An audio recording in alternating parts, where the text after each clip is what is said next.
Okay, so I am just outside of Thetford, and you probably have heard about it in Facebook, for example, and this is regarding the housing of illegal migrants here in just on the outskirts of Thetford. Crowds are starting to gather, and so yeah, now it's just a case of waiting to see how many people turn up, and then there you go, and let's just see how things pan out.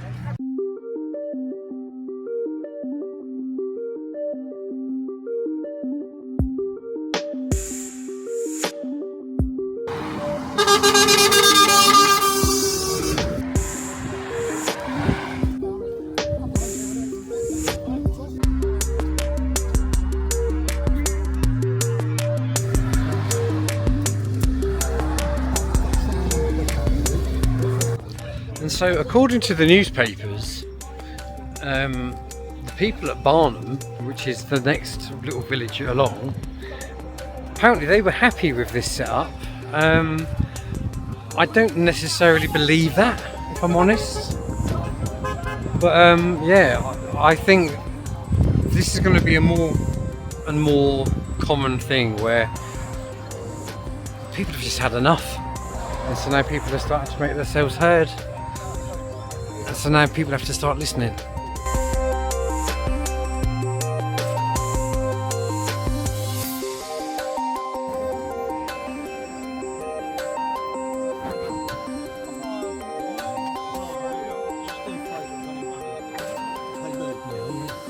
Disgusting! Over 1,000 people shoved into an area of only 600. This is absolutely disgusting. So a massive well done to every single one of you that's coming out today to make a stand. You should all be proud of yourselves. Ladies and gentlemen, thank you for coming out today, especially at short notice. My name's Jane. I'm a mother, grandmother, a proud pink lady who's deeply and fiercely concerned about the direction of our country. Myself, along with friends and fellow activists from Norfolk, felt compelled to arrange this protest for you, the local people of Barnum, Thetford and surrounding towns and villages.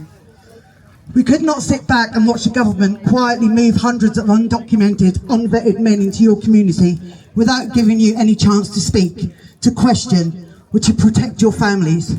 We are here because we refuse to be ignored. We are here because public safety matters. We're here because you deserve a voice, and today that voice will be heard. I have a warning from a fellow activist in Braintree.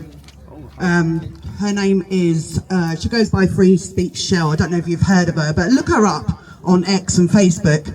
They do a lot of work finding out different things that's been going on in Braintree, along with Emma and Holly. Yes, they also work with the Wethersfield buses and did a lot of work at the front of the one at Wethersfield. These ladies are very passionate about their towns, local areas. The illegal immigrants have been doing in Braintree. Okay, I've got a list here that Shell sent me. A 2024 Syrian national, Adhani Mohammed, 25, attacked 3 members of staff, headbutting 1 victim 3 times. He went on the run and convicted 2 years later. He was sentenced to 150 hours of unpaid work and £650, 2 years of fear and 2 years of failure. April 2026, Iraqi national Mohammed Aziz al-Shamari, 19, stabbed another migrant in the head twice and the thigh with scissors. Sentenced 3 months in a youth offenders institution. You know, 3 months for stabbing another person. April 2026, Yemeni national Makbil Hedari, 36, sexually assaulted a nurse, exposed himself, urinated in front of women and children. His sentence suspended. He was suspended prison sentence, so he literally walked away. April 2026, alleged rape and sexual assault of 2 teenage girls in a HMO housing migrants in Braintree. Perpetrator is unnamed, but he is out on bail. the Home Office quietly removed everyone else out of the HMO. May 2026, Ramhahani Matanja, 30, charged with common assault and criminal damage after an alleged attack on a woman. He's going to court in July. And these are just the ones that public have heard about. Locals and citizen journalists have reported groups of men hanging around Braintree, harassing women and girls, watching the young children in parks, stealing from shops and intimidating shop workers. This is what you're going to expect, probably in Thetford. Police and emergency services have been called to the base repeatedly for fights amongst themselves and drug use. Residents say the police turn off their sirens as they approach. Ask yourself why. Why should they need to do that? And the incidents keep coming, relentlessly, brutally, daily. A man born in Central African Republic, deemed a French national, yeah right, they're trying to disguise the ethnicity once again, charged with raping, murdering a 2-year-old child, and rape a child under 13. The same day, a Somalian-born national arrested in London for dangerous drive and attempted murder after 5 pedestrians were hit. 3 Afghan men convicted for raping a British teenager in Bristol, then fleeing the country in a lorry. Another 3 Afghan men convicted of sexually abusing British teenager in Hull, verbally tormenting her in court. And local, 7 Afghan men now in court in Norwich for allegedly grooming, raping and trafficking our local girls. These are in their low to mid-teens. These men arrived by small boat or hidden in lorries. They were given refugee status, housing, safety and support. And within a couple of years, they allegedly began grooming vulnerable girls. This is how they repaid the kindness of the British people. This is how they repaid the government that protected them, and this needs to stop. A warning to every parent: love bombing local girls.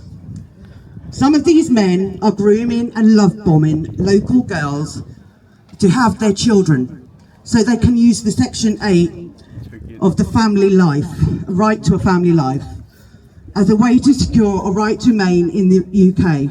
They know the loopholes, they know the system. So they target young girls, vulnerable girls, love bomb, oh, you're so pretty, you're beautiful, blah, blah, blah, you know, I love you. And then they have their babies and then they tell the ECHR that they have a right to a family life. They do not have a right here. They know that having a child here gives them leverage. And let me be clear, many of these men already have wives back in their home countries. They have little or no contact with the children that they have here. This is not about love. This is not about family. This is manipulation, strategy and exploitation. I personally know of 2 cases where this has happened. This is not a rumour. This is not speculation. This is happening right now in our communities.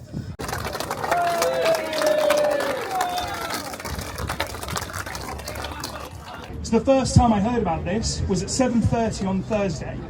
This was 5 minutes before the government did their press release. I had to remind the government that this is not their county, this is our county.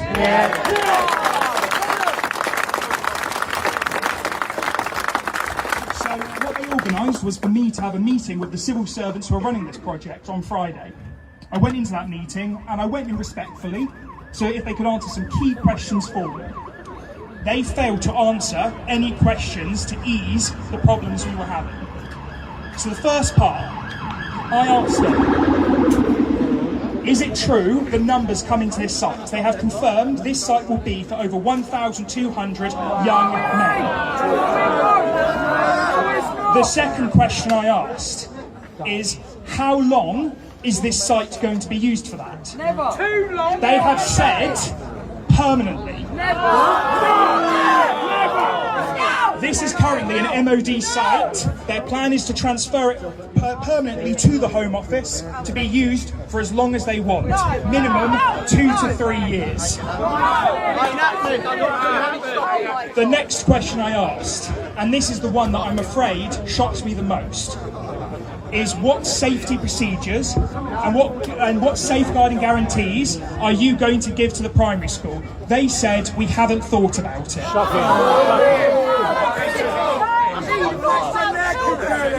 This is the key thing we're facing. This is where we are facing a major crisis.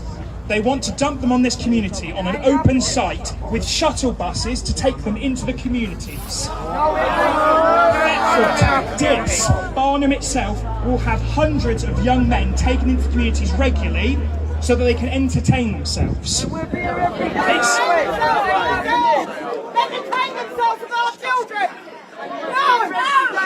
The good news is, and this is the only slight glimmer of hope, refurbishment, and they're refurbishing it as well. they are refurbishing it.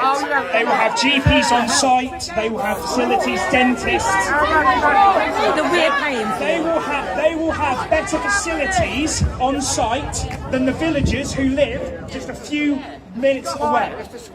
Now, the only glimmer of hope to all of you is this site is not guaranteed. Can't you open it for They veterans still- that are on the streets instead? A veterans village I be don't not want better these use. fuckers here. But this is the key thing. This site does not have to open. The government still can say no, and they're giving themselves the new year to make that decision. So, this is where we have to be really serious with our approach. We must not give them any excuse to try and claim that we're extremists, and actually when we are just people in this community who care. We must handle this properly, submit evidence, and prove to them that this site is not appropriate and the people of Suffolk do not want this site. And Norfolk, and Norfolk. So this is the key thing I ask all of you. I ask all of you to continue lobbying the politicians. We have a Labour MP who represents this area, Peter Brinsley. We have a Labour leader of West Suffolk Council. We will keep pushing them from our end, but we need all of you to do the same.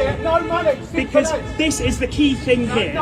We are one county, we are one community, and with one voice we have to say, we are not letting this happen to our county, and I promise you, from Suffolk County Council, we are with you, we're going to listen to you, and we're going to fight this every single day. Yeah, I just had a chat with the so-called news reporter. Not that I can stand them, but I let them quite clearly know that them and the government need completely removing, full stop.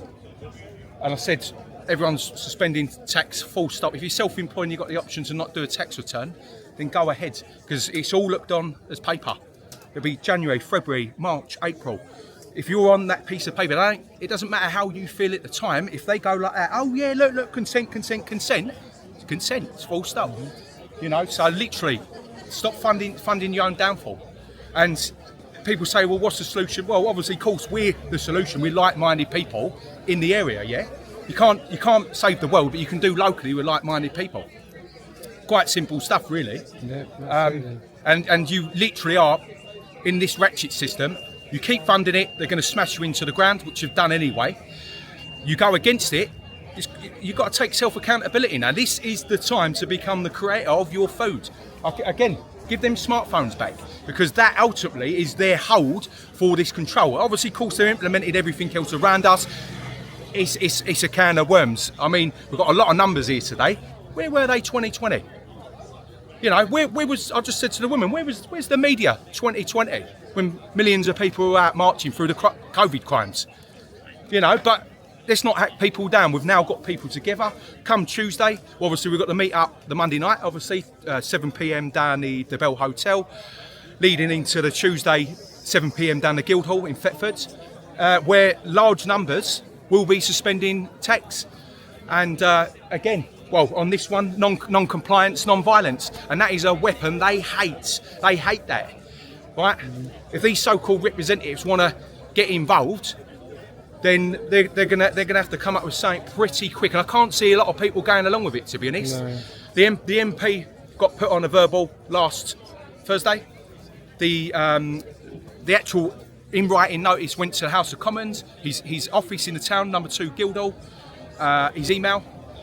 The day after, he popped his head out the woodwork and he says he don't want none of this.